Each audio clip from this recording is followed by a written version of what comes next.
Hello, ladies and gentlemen. Could you please take your seats? Yeah, that's it.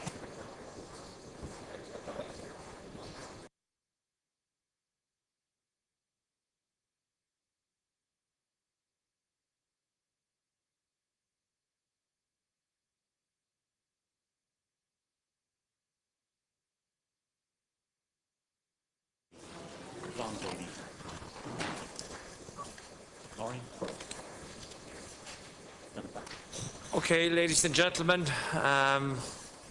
distinguished guests, High Commissioner Ashton, Ceann Comhairle, Speaker of the Irish Parliament. Before we proceed with the formal opening of the second Interparliamentary Conference on CFSP and CSDP, may I ask you for your attention just for a few moments while we play a brief health and safety announcement.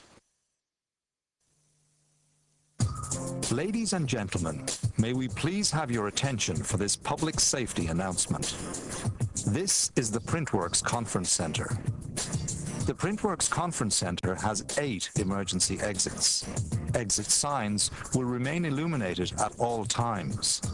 Please take a moment to check the exit nearest you, bearing in mind that it may be behind you.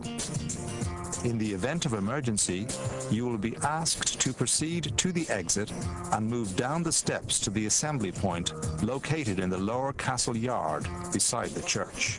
For your convenience, restrooms are located out the doors to the left.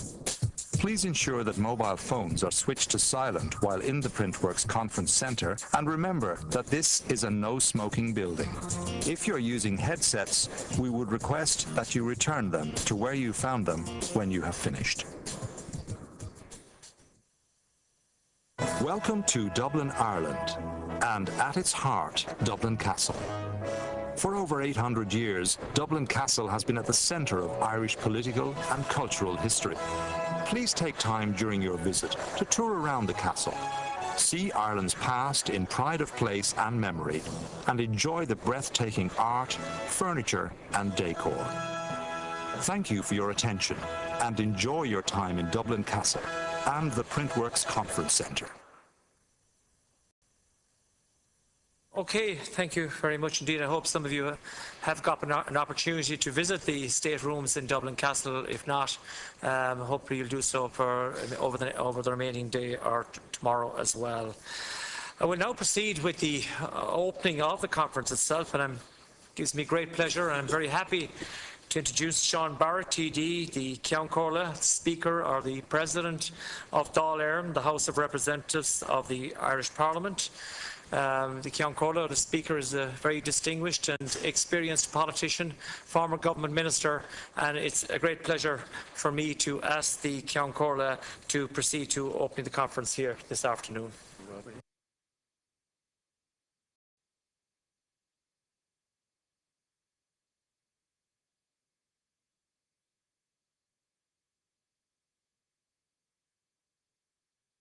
Representative Ashton, fellow speakers, Chairman of Foreign Affairs and Defence Committees, members of the European Parliament, delegates, ladies and gentlemen.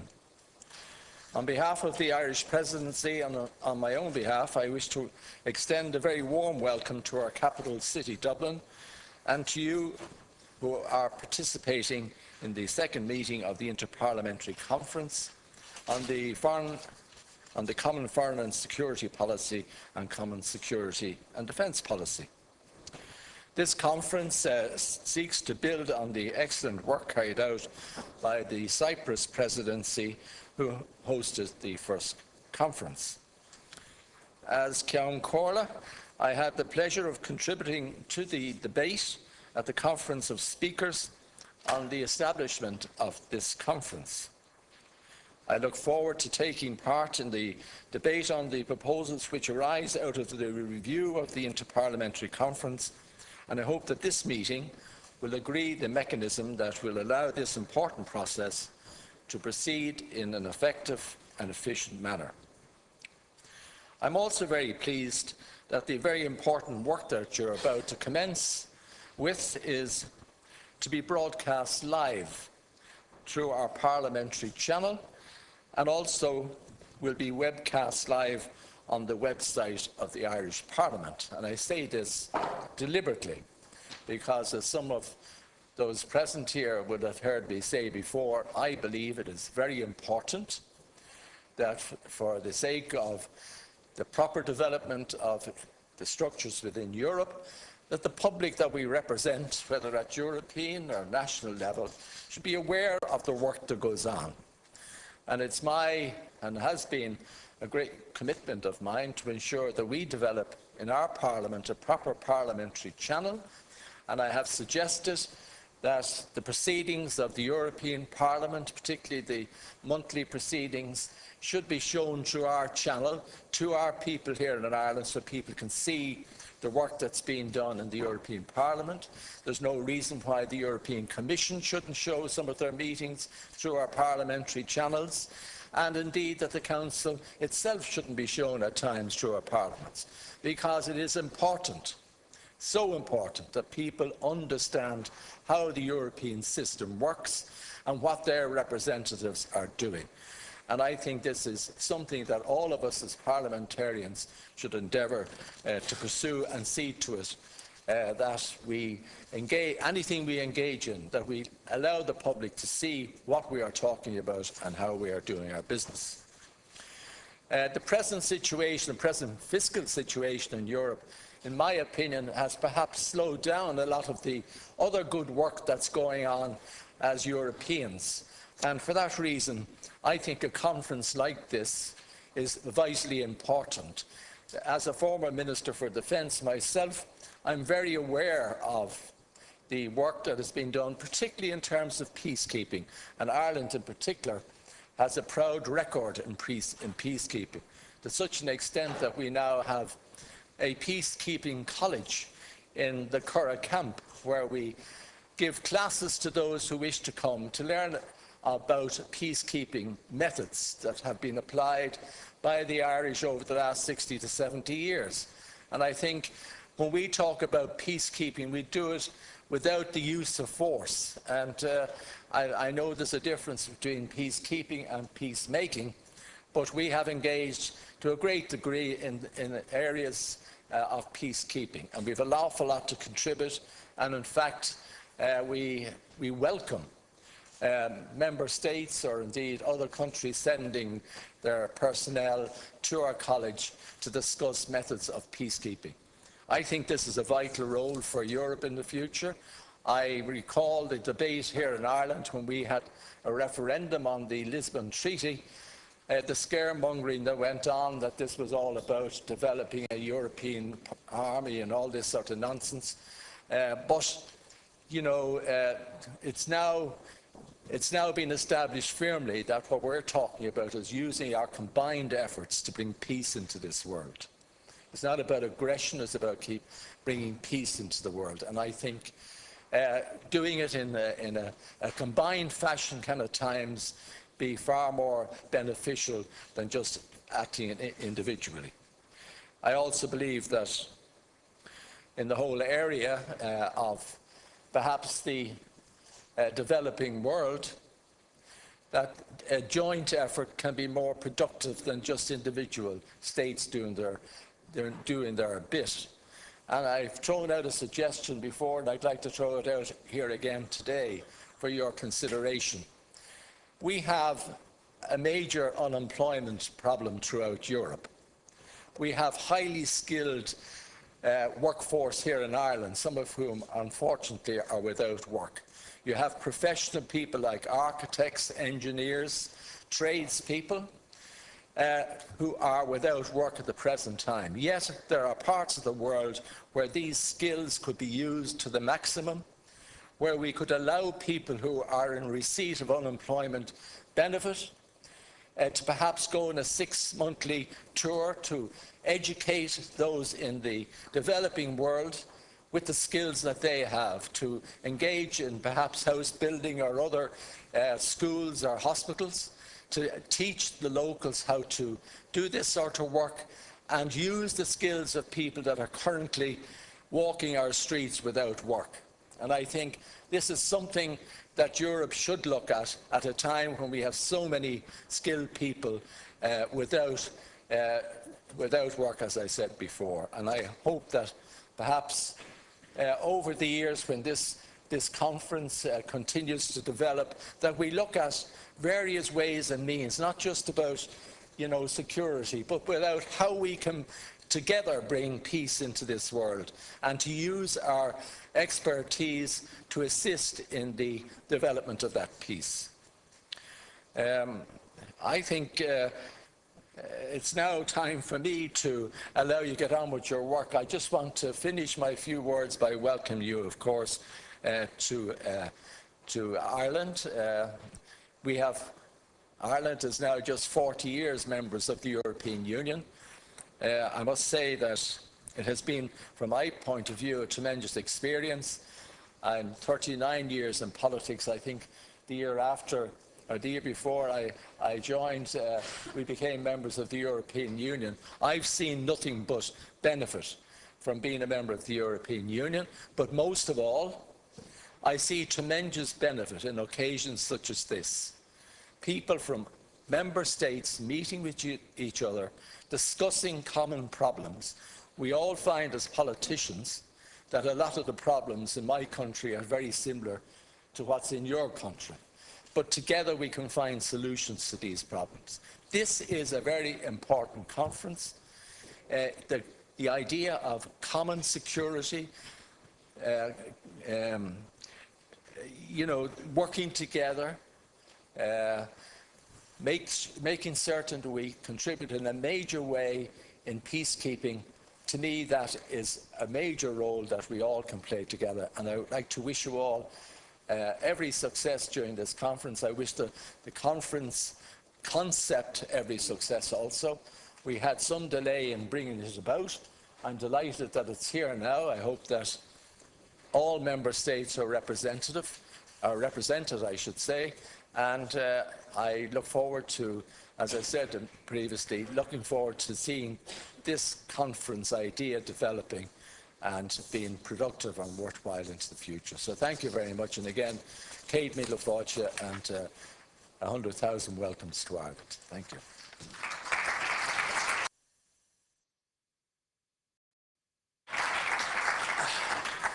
Thank you very much indeed, Ceann Comhairle. Ceann Comhairle, High Commissioner Ashton, colleagues, ladies and gentlemen.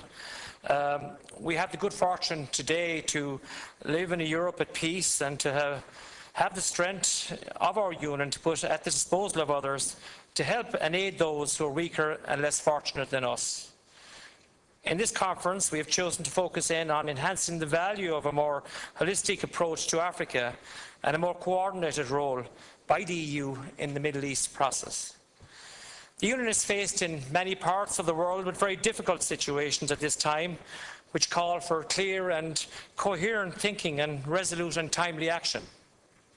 In the Horn of Africa, for instance, while the most visible focus of attention has been on the effort to resolve the conflict in Somalia, and in the region which faces serious food insecurity and vulnerability problems, cross-border tensions and threats of terrorism, and the continuing threat of the international shipping from pirates off the coast of Somalia.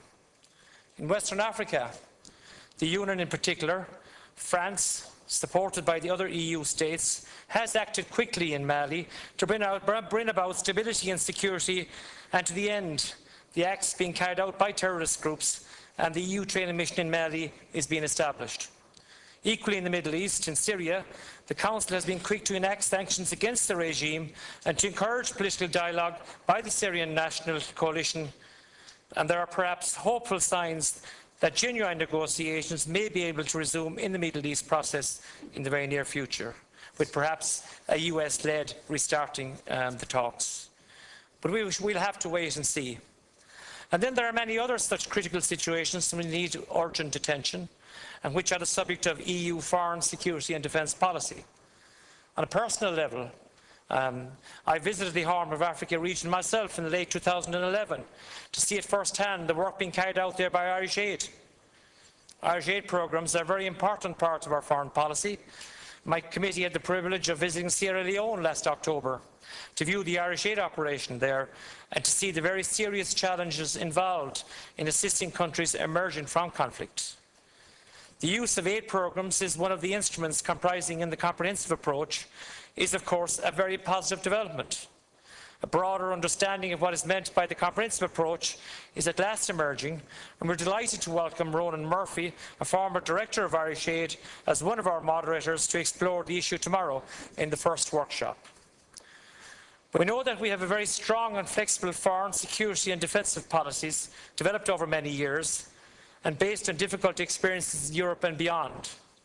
These policies are supported by the new foreign policy architecture and instruments established under the Lisbon Treaty, not least the creation of the High Representative post. And with these new structures and the deployment of new policy instruments comes obligation and responsibilities of parliamentary oversight.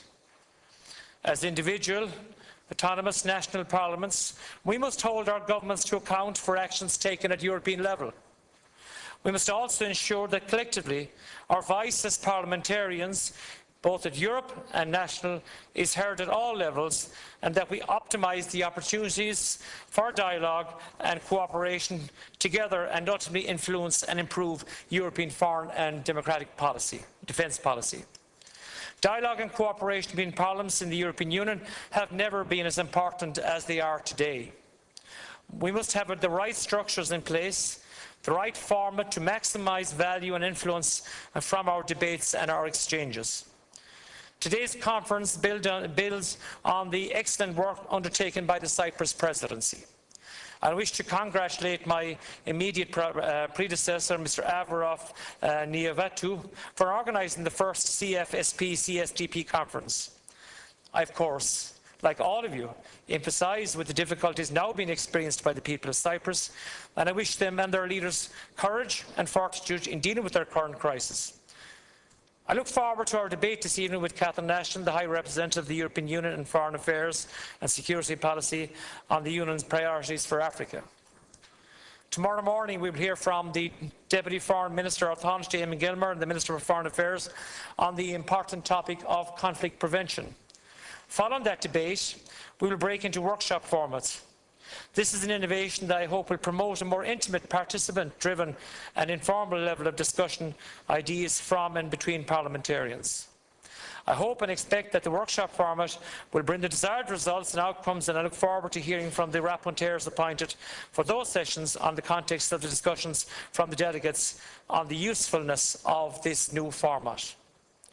In the final session with Alan Shatter, the Irish Minister for Defence, Justice and Equality, we will be focusing on the European Union Council on Defence 2013, which will take place in December and will allow for an input into this very vital policy area. As we look forward to a lively and interesting and informative debate, delegates may wish to know that our proceedings are being conducted on the web and Ireland on the parliamentary channel. And I hope that we are doing so. We will provide the citizens we serve with an insight on the issues that we can improve EU policy formulation through discussions of this nature.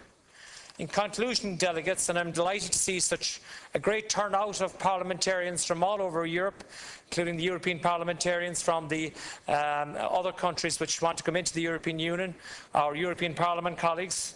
I wish to, on behalf of my colleague who is co-chairing this meeting, David Staunton, I welcome you all to Dublin, and may I especially thank the Troika Parliament and the European Parliament, whom we have worked closely with over the last 6 months or so in preparing this conference.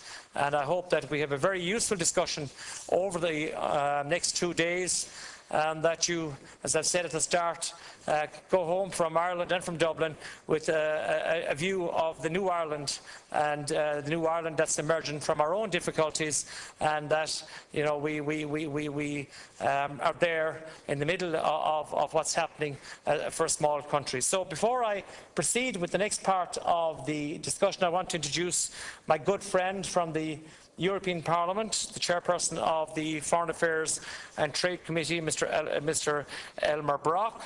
And I want to personally thank Mr. Brok and his Secretariat for their advice and assistance in preparing this conference this afternoon. So, Mr. Brok, I would ask you to come to the podium here to make a few remarks about on the conference itself.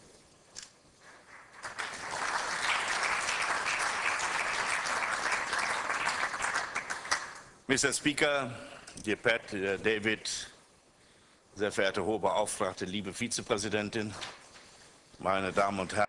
Special Representative, Vice President, ladies and gentlemen, I'd like to express my thanks to the Irish Presidency and their staff, the Foreign Affairs staff, for preparing this conference and the good example that they're giving. It's not an easy thing to develop new instruments, and so I think it's important that we thank them for that, because I think this is something that we can further develop.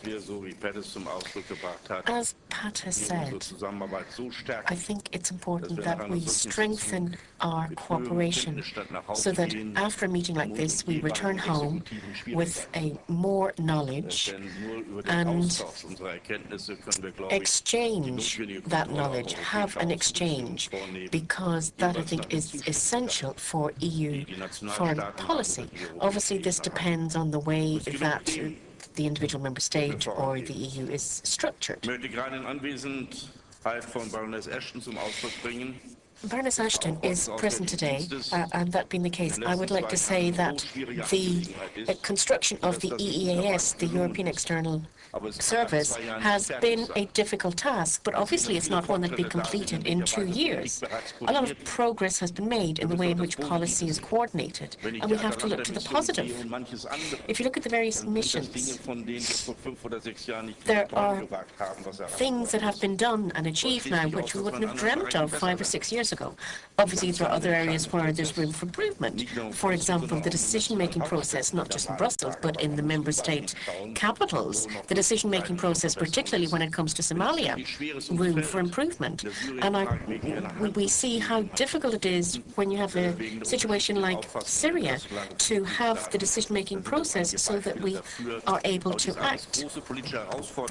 So all of these are huge political challenges which lie very close to us. If you look at the issue with the Horn of Africa, the Sahel, and also our Eastern neighbourhood policy and the changes that are happening there, we have to prepare for the Vilnius summit, which is of huge strategic importance. And of course, there is a huge need for us to work together on this if we want to be effective.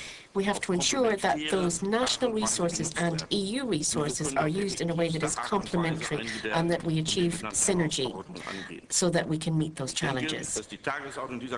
I think that the agenda of this conference makes this clear.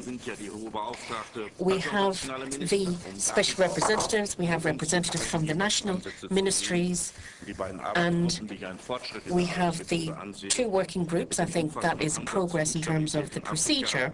We'll be looking at instability in Africa and the role that we can play in the Middle East. I think these are important issues.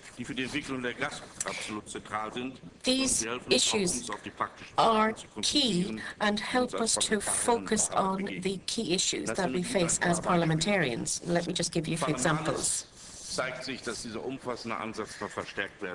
We have to strengthen this common approach if we are to reach decisions quickly. Look at Somalia. For example, in October, a decision is taken to send a training mission. Then you can find January that not enough has been done and the host country hasn't implemented enough. So there you can end up where you have EU troops or French troops, for example, in a difficult situation because not enough action, not the right action has been taken because of the decision-making process in part. So it's important that we make the clear message and convey that message that there is an added value. We have a common goal here. But as regards lengthy procedures and tardy procedures, Brussels is not always the one to blame. Sometimes it can be a member state at fault, including even my own, where the fault may lie on occasion. I think that we have to make clear that missions, if they are to make sense, need to have the essential logistics and financial resources. And here we need to look to the member states. We need to establish our priorities. In many countries, in mine, for example, we have a procedure where you have parliamentary reservations.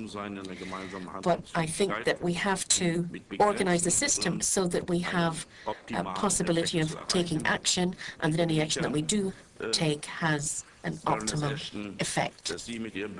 So, Baroness Ashton, you will be presenting a report in July, and we will be happy to make proposals on how the situation can be improved in the European Parliament.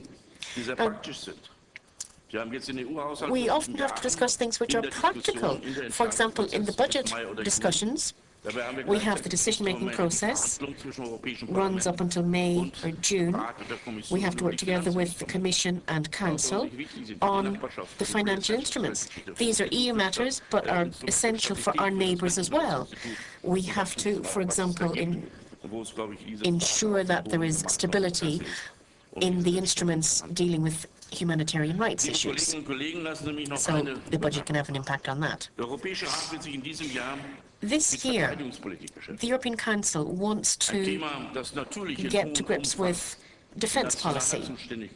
Obviously, to a large extent, this is a national power, the remit of national parliaments. But I think a good approach for our next conference would be that we look at how this is being dealt with and the approach been taken in the Council, and that we have cooperation, we have an ability to act, whilst at the same time being in compliance with any constitutional constraints that there might be. As parliamentarians, I think that we have a lot that we can bring to the table on this. So I'd like to wish you an excellent conference, and again to my Irish hosts, thank you very much for the excellent preparation. Thank you.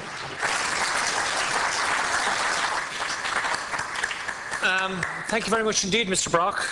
Very interesting intervention as usual. And again, thank you for your help and assistance in organising this conference. The European Parliament has a very important role to play. We now commence with the business, I suppose, the most important business and the highlight of the conference itself. And before I invite High Representative Ashton to speak, I wish to draw the attention of delegates at the request for the floor cards which have been received for your conference material. The green card is relevant to this session, so if you wish to speak, some of you have already done so, actually send up the cards, but if you do, please complete the cards, indicate to one of our staff who will collect them from you. They're the green cards for the session this evening. A list of delegates wishing to speak will be listed in sequence on the screen behind me, following the High Representative's address, and I propose the arrangements. These will be the arrangements for speaking. At this point, I just want to take note that High Commissioner Ashton's intervention this evening will take place in private. Broadcasting will resume and the media will be readmitted after 6 p.m. So this session will be in private. Now, on your behalf and on my own behalf and on behalf of my colleague Deputy Staunton, I'd like to welcome to the conference High Commissioner of the EU for Foreign Affairs and Security Policy, Catherine Ashton. As other speakers have said, the presence of the High Commissioner here, it's a very important element of the conference and very important for us because it offers us an opportunity for constructive dialogue which will, we hope, enrich and develop the implementation of EU foreign policy for security and defence. And it's always timely to have this intervention High Commissioner, particularly after you've had the informal meeting with the ministers, and as you know, one took place here on Friday last and Saturday, and High Commissioner Ashton attended that meeting. So I suppose it's appropriate for us as parliamentarians that we have the High Commissioner here this afternoon. So I now invite the High Commissioner Ashton to the podium to give her address to the conference, and you're very welcome, and a good Irish welcome to you.